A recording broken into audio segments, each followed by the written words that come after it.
Hi everyone, my name is Saga and I'm the product specialist here at LG. In our Ask LG series, we will talk you through some of our most frequently asked questions. Today we will cover how to factory reset your LG TV.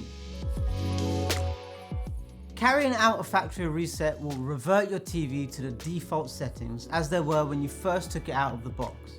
Be sure to note that this process will remove any saved details, logins and apps that have been set up on the LG TV. So make sure you remember those Netflix and Disney Plus passwords beforehand.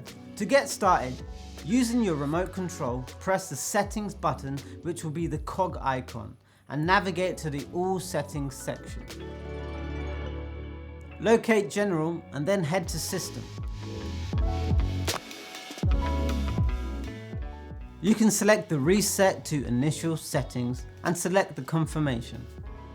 An important reminder, resetting will delete all of your account settings and installed apps, and this action cannot be undone.